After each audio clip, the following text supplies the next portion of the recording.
You don't start in the United States Navy at the top. You start at the bottom, not on a ship, not in some high-tech control room. You start on a pair of yellow footprints painted on the floor inside a processing building at Naval Station Great Lakes in Illinois. It's early in the morning. You're exhausted. You've been traveling for hours, maybe longer. Your phone is gone. Your civilian clothes are gone. Your old routine is gone. 3 days ago, you were just another civilian. Now you belong to the United States Navy. Before you ever see the ocean, you go through boot camp. For about 8 weeks, your job is simple. Learn how to function inside a military system. You wake up before sunrise. You march everywhere you go. You memorize procedures, ranks, and emergency drills. You learn firefighting techniques, damage control, first aid, and how to respond when alarms go off inside a ship. But the most important thing you learn isn't technical. It's the chain of command. From the first day, you understand that the Navy runs on a ladder of authority. Someone gives orders. Someone carries them out. And someone higher up the chain is responsible if things go wrong. Inside the Navy, everything moves through that chain. Orders move downward. Responsibility moves upward. Once you graduate from boot camp, you're officially a sailor, but you're still at the beginning of the ladder. Your first real step into the system is the enlisted ranks. You don't pick your job randomly. The Navy assigns you a rating, which is essentially your specialty. Some sailors go into engineering, maintaining propulsion systems and engines that keep ships moving across oceans. Others work in aviation, servicing fighter jets and helicopters that launch from aircraft carriers. Some work in communications, navigation, weapon systems, or logistics. Each rating has its own training pipeline and career path. At the lowest levels, your job is mostly about learning. You assist experienced sailors, you maintain equipment, you clean, repair, inspect, and monitor systems that keep the ship functioning. You start to understand how a warship actually operates, because a ship isn't just a vehicle, it's a floating city made of steel. Hundreds, sometimes thousands of sailors live inside it. Every system on board matters. Engines, radar, fuel lines, electrical grids, weapon systems. If any one of them fails at the wrong moment, the consequences can be serious. That's why advancement in the Navy isn't random. It's structured. To move upward, you need time in service, technical qualifications, and passing scores on advancement exams. Your supervisors evaluate your performance. They decide whether you're ready for more responsibility. And as you climb the ladder, something slowly begins to change. At first, you're just responsible for yourself. Then you're responsible for a small task, then maybe a piece of equipment. Eventually, you're responsible for other sailors, their training, their safety, their performance. And that responsibility keeps expanding. The Navy has two main paths upward. The enlisted path, where sailors become technical specialists, and eventually senior leaders known as chief petty officers. And the officer path, where individuals trained in leadership and command begin directing entire divisions, ships, and fleets. Both paths intersect constantly. Officers make command decisions. Senior enlisted leaders make sure those decisions actually work in practice. Together, they keep the ship operational. From the outside, the Navy can look chaotic. Massive ships moving across oceans, aircraft launching from crowded flight decks, operations happening thousands of miles from home. But inside the organization, everything follows a system, a ladder of ranks. A structure where authority, responsibility, and risk increase with every step upward, and every sailor who enters the Navy starts exactly the same way, at the bottom of that ladder, looking up. Your first official rank in the Navy is Seaman Recruit. It's the lowest position in the enlisted hierarchy. When you graduate from boot camp, that's the title you carry. Your paycheck starts at a little over $2,000 a month before taxes. It's not much by civilian standards, but the Navy covers your housing, food, uniforms, and medical care. The real payment at this stage isn't money, it's experience.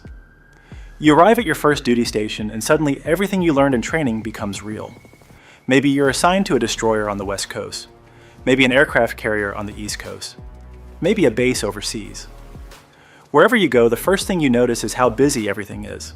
Ships operate 24 hours a day. Engines run constantly. Radar systems never shut down. Someone is always working. And at the bottom of the ladder, that someone is often you. Your tasks are simple but essential. You clean compartments. You chip rust off metal surfaces. You repaint parts of the ship that corrosion has eaten away. You move equipment from one part of the ship to another. You stand watch in the middle of the night, monitoring spaces and making sure nothing unusual happens. It's repetitive work, sometimes exhausting, but it teaches you how the ship actually functions. After several months, you advance to the next rank, Seaman Apprentice. The title doesn't sound very dramatic, but it represents a shift in what you're expected to do. Now, you're not just cleaning and moving equipment, you're learning the systems that power the ship. This is where your rating, your technical specialty, begins to matter. If you're in engineering, you might spend hours inside engine rooms surrounded by massive turbines and pipes carrying high-pressure steam. If you're in aviation maintenance, you're inspecting aircraft components, tightening bolts, and checking systems that keep jets safe to fly. If you're working on the deck crew, you might help guide aircraft across the flight deck while jet engines roar just a few feet away. The equipment you're working around is powerful and dangerous. Moving machinery, high temperatures, fuel systems, electrical equipment capable of shutting down an entire section of the ship if something goes wrong. You start realizing that ships aren't just machines. They're environments where small mistakes can turn into serious accidents. Your pay increases slightly, maybe $2,300 a month now. But more importantly, you're building qualifications. In the Navy, advancement depends heavily on demonstrating that you understand your job. You complete training modules. You pass technical evaluations. Supervisors sign off when they believe you're competent. Once you've proven yourself, you move to the next step. Seaman. Now you're no longer the newest person on board. New sailors arrive after you, and suddenly you're the one explaining how things work. You've probably experienced your first deployment by now. 6 or 7 months at sea. Long stretches where the horizon looks exactly the same every day. Ships operate around the clock during deployment. Your schedule might rotate between work shifts and watch duty. Sometimes you sleep during the day, sometimes you work overnight. Your body adjusts to the rhythm of the ship. At this stage, your reputation begins to matter. Supervisors notice who shows up early, who learns quickly, who can be trusted to handle equipment without supervision, and they also notice who cuts corners. Promotion from here isn't automatic anymore. You'll take advancement exams, your performance evaluations are reviewed. If your scores are strong and your supervisors recommend you, you move upward into the first true leadership role in the enlisted system. And that's where the job changes completely. Because the next step up the ladder isn't just about doing the work, it's about managing the people who do it. The next step up the ladder is Petty Officer 3rd Class. This is where your role in the Navy changes for the first time. Until now, you've mostly been responsible for your own work. Now you're responsible for other sailors. Promotion to this rank isn't automatic anymore. To get here, you have to pass a competitive advancement exam, maintain strong performance evaluations, and demonstrate that you understand your technical specialty. If everything lines up, the Navy promotes you to E4, Petty Officer 3rd Class. The moment you put on those new rank insignia, expectations change. You're no longer just following instructions, you're giving them. You might supervise 2 sailors, maybe 5. Sometimes more depending on the size of your division. Your daily routine still includes technical work, but now you're also managing people. You assign tasks, you check maintenance logs, you make sure equipment inspections are completed correctly, and if something goes wrong, your supervisors come to you first. Your pay increases to roughly $2,900 to $3,100 per month, depending on time and service. But the bigger shift isn't financial, it's psychological. You start realizing that leadership inside the Navy isn't about authority, it's about competence. Sailors respect the petty officers who know their job, the ones who can fix a problem quickly, the ones who stay calm when equipment fails during a long shift at sea. If you don't know what you're doing, people notice immediately. Because ships are complicated environments, a radar system malfunction, a hydraulic line rupture, a miscommunication on the flight deck, small mistakes can quickly become dangerous situations. That's why the Navy places so much emphasis on training. At this stage, you're constantly learning. You study technical manuals, you complete additional qualifications, you mentor junior sailors who are just beginning their careers. After several years of experience and strong evaluations, the next promotion becomes possible. Petty Officer Second Class. This rank moves you further into leadership territory. Now you're often supervising entire work sections. 10 sailors, sometimes 20. Your responsibilities expand beyond individual tasks. You're coordinating maintenance schedules, planning work assignments, ensuring equipment inspections meet Navy standards. The systems you're responsible for might include navigation equipment, aircraft maintenance operations, weapon systems, or propulsion components that keep the ship moving across thousands of miles of ocean. At this level, experience becomes extremely valuable. Junior sailors look to you for guidance. Petty officers above you expect you to solve problems before they escalate. Your salary increases to roughly $3,400 to $3,700 per month, again depending on experience. But the demands increase too. Ships deploy regularly, and deployments mean long hours. During operations, 12-hour shifts can become normal, sometimes longer. Fatigue becomes part of the job. But the Navy expects leaders to stay focused regardless, because during deployments, ships may operate in unpredictable environments. Heavy storms, high-pressure training exercises, or real-world missions involving potential threats from hostile forces. At this point in your career, the Navy is evaluating something important: your leadership potential. Some sailors remain excellent technicians throughout their careers. Others begin developing the leadership skills needed for the next level, and that next level represents a significant step upward in the enlisted hierarchy. The transition from mid-level leader to senior operational expert, because the next promotion isn't just another rank. It's the point where the Navy starts depending on you to guide entire divisions of sailors, and the responsibilities that come with that position are far greater than anything you've experienced so far. The next promotion moves you into one of the most important roles on the ship, Petty Officer First Class.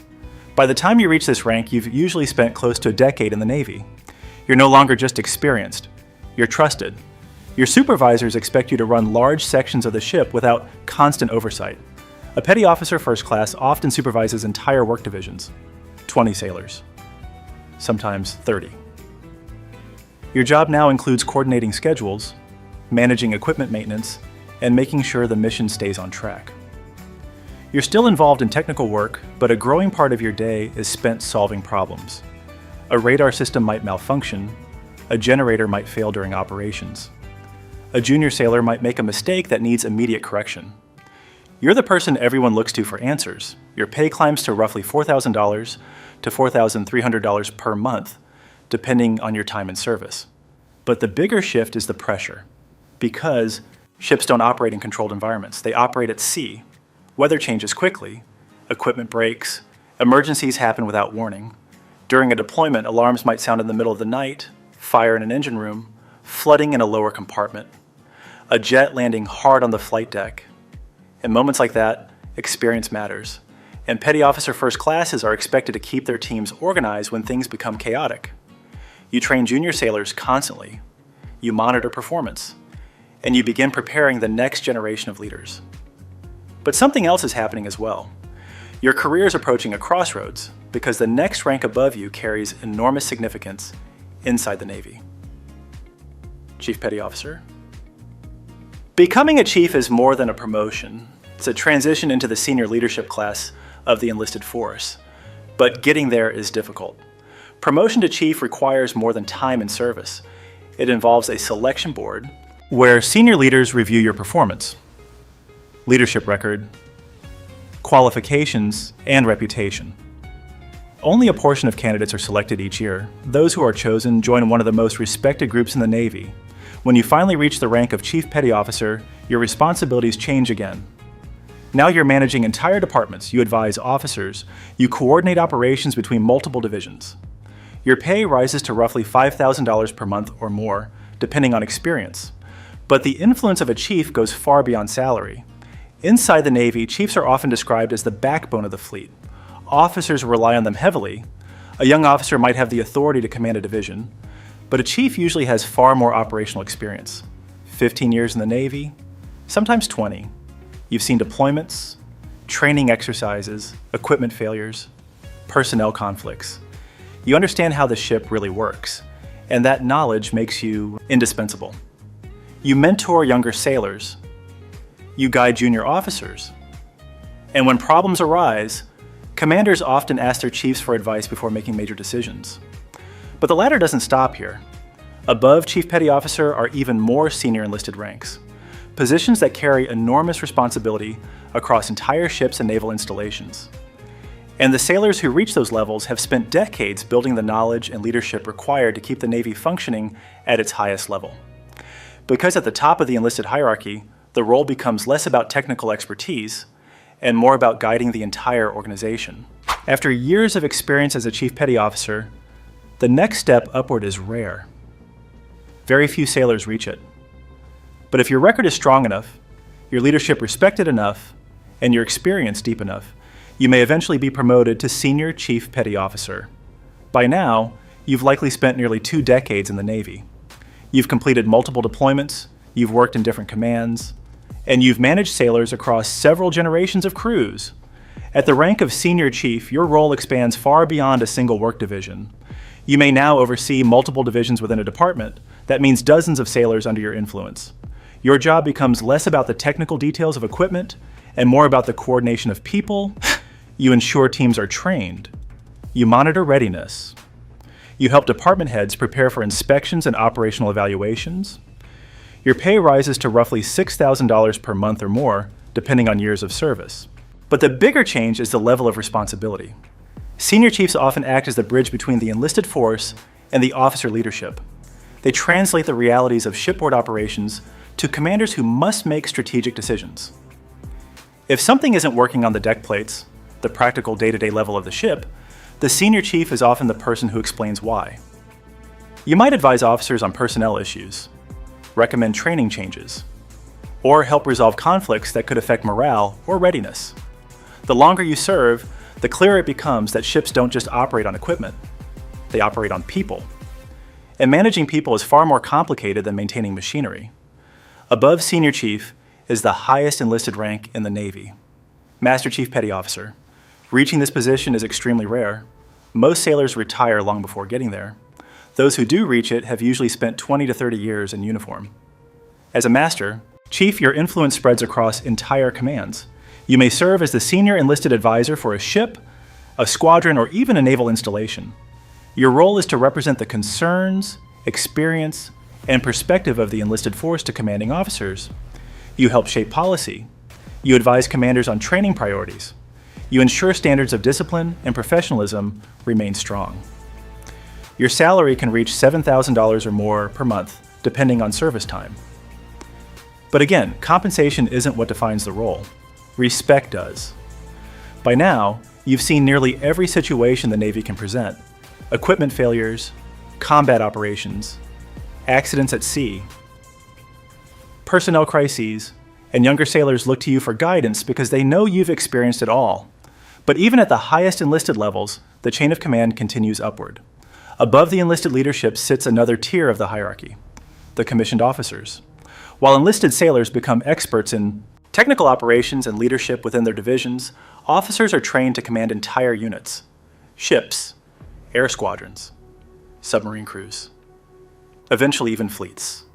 Officers enter the Navy through different paths. Some graduate from the United States Naval Academy. Others complete ROTC programs at civilian universities. Some attend officer candidate school after already earning a degree. No matter the path, they begin their careers with a different mission: leadership. Their job is not only to understand naval operations, but to direct them. And just like the enlisted ranks, the officer path follows a structured ladder. One that starts with junior officers learning to lead small teams, and ends with admirals responsible for naval forces across entire regions of the world. Because in the Navy, authority always moves upward. And the next step on that ladder shifts the story from technical leadership to command. The next level in the Navy's hierarchy moves beyond the enlisted ranks. Now you enter the world of commissioned officers. Unlike enlisted sailors, officers usually begin their careers with a college degree. Some graduate from the United States Naval Academy in Annapolis. Others complete naval ROTC programs at civilian universities. Some attend officer candidate school after already finishing college. But regardless of how you arrive, The moment you become an officer, you start at the first rung of the command ladder. Ensign. At first, the position feels strange. You technically outrank every enlisted sailor on your division, but many of them have far more experience than you. Some have been at sea for 10 or 15 years. They know the ship inside and out. Your job during this phase is learning. You lead a division, often made up of 20 or 30 sailors. You review maintenance reports. You manage schedules. You coordinate with other departments on the ship. Your pay starts around $4,000 per month, though benefits and allowances increase that amount significantly. But the biggest challenge at this level isn't technical knowledge, it's leadership. You quickly learn that rank alone doesn't guarantee respect. Competence does. The smartest young officers rely heavily on their chief petty officers. Chiefs know the systems, they understand the crew, and they help junior officers avoid mistakes that could affect operations. After gaining experience and completing required training, you move up to the next officer rank, lieutenant junior grade, and eventually lieutenant. Now your responsibilities grow. You might oversee larger divisions. You might coordinate entire operational sections of the ship, navigation teams, engineering departments, weapons operations. You're no longer just learning how the Navy works, you're helping direct it.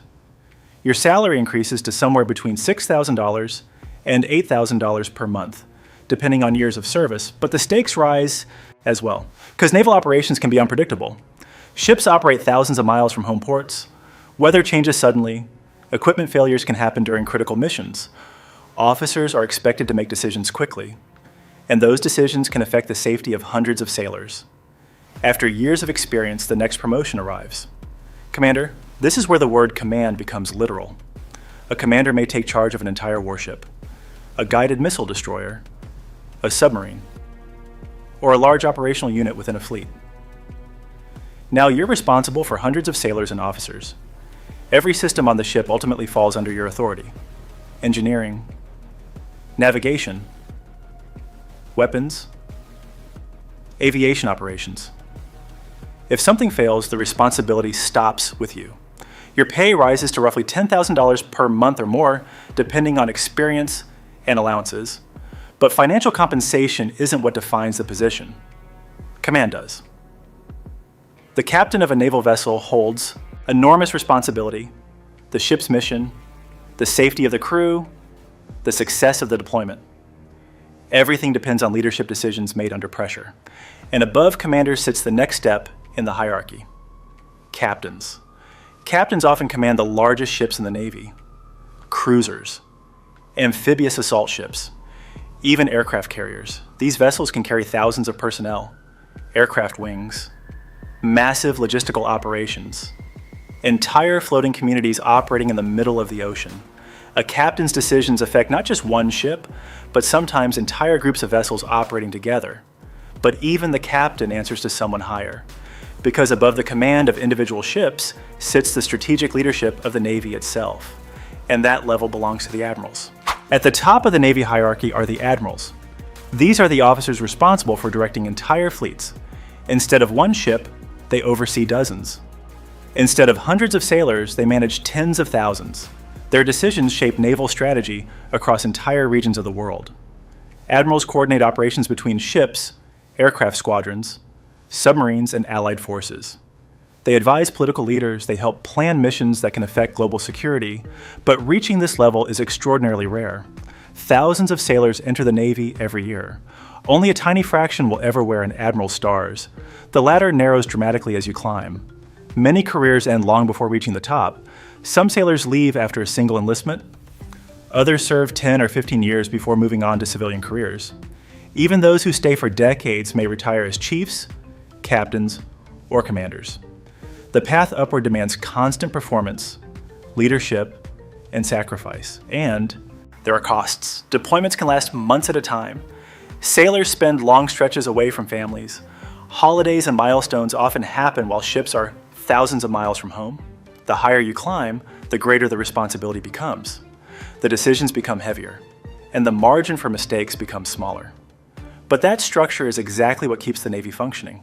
From the newest seaman recruit learning the basics of shipboard life, to the admiral directing operations across entire oceans, Every position on the ladder plays a role. The Navy may appear massive and complex from the outside, but internally it runs on something much simpler: a chain of command, a ladder of responsibility, and every person who joins the Navy begins the same way, looking up at that ladder and deciding how far they're willing to climb.